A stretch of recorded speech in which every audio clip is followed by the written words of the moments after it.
Okay, here's the pencil original of the Hockey Hall of Famer Angela James that I'm currently working on. Let me zoom in and show you around in this painting a bit. This painting was a bit of a challenge in terms of getting photo references and everything since it goes back 70s, 80s, 90s, and 2000s. So there's Angela in her Team Canada uniform. She won gold with that team. There weren't a lot of pictures back in those days, or very clear ones, not like today, where there's an overabundance of photos and things. So, I mean, Angela helped me a lot finding these reference pics, and I had to look online because I enjoy having accuracy. I mean, look at, the gloves and sticks with logos. I actually have the same stick. I have the shaft still. That one was an easy one for me to figure out. So getting the accuracy of details is important, and finding the photos was tough. There's the old Fleming Penguins. That'll be a light blue sweater. That'll look fantastic when it's done here. Nice standout, really cool. I wore the same sweater when I started out. The old Cooper sticks. Had to find that online, some digging on that, but I got the logos and things accurate for that now for colors. I mean, that stick was just a piece of lumber. We all started with that one.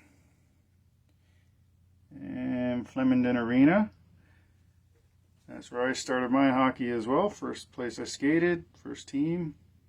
I got some fond memories from that arena. Man, some stories to tell from there, as I'm sure everybody in Flemington Park has the same kind of stories. You know what I'm talking about. There's the perspective grid for my architectural accuracy.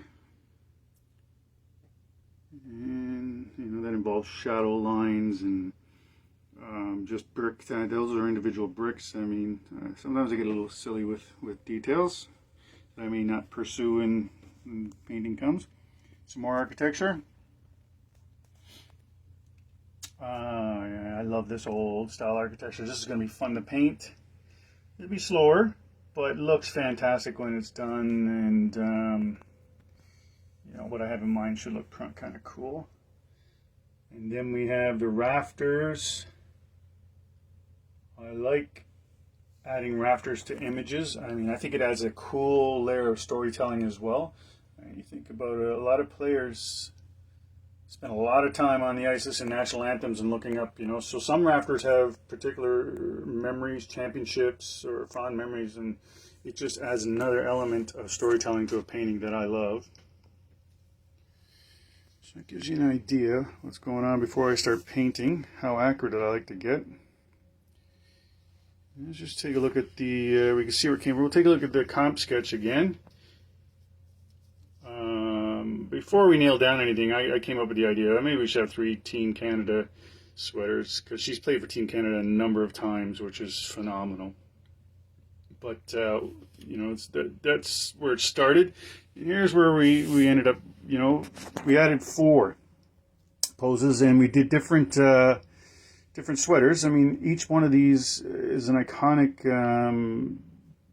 team that she's played with throughout her history. That made her who she is. So, I mean, it was important to put this in as part of the transition of her story, and I love it because, I mean, the colors, actually, all the colors are going to look really nice, but it's just little snapshots of time that add up and make the painting look really cool.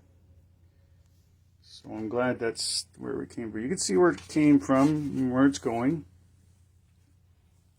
And if you like this sort of thing, I'll try and videotape more. If you enjoy walking around a painting like this as it's going, I always mean to videotape or take pictures, and I get lost in my painting and forget, and it's a frustrating thing. I always forget to start the cameras or turn them on and off and that. So, but I'll make a point of it if you enjoy this kind of thing, and you can see how this painting progresses. It gives you an idea where I start from. A lot of times I don't just get in, slop and paint around, starting painting, unless it's like rough sketches and that. When it's something this scale, I'm very accurate before I even start painting. So, and it gives you an idea how accurate. I mean, I get my logos, I got to know where my logos are going to be, how they're going to look, I mean, it's a bit of work, but it pays off. I mean, even the ornaments, snatches. You can just see how I'll fade this area here will be faded out a bit, and it get more detail as it comes in, just to hyper focus things where I want it to be. That's the fun part I get to play around with. So, but I mean, even, you know, the date up on there. I mean, I like things to be pretty accurate before I start. So anyway, stay tuned. If you enjoy this sort of thing, stay tuned. I'll see if I can't get more of these things up.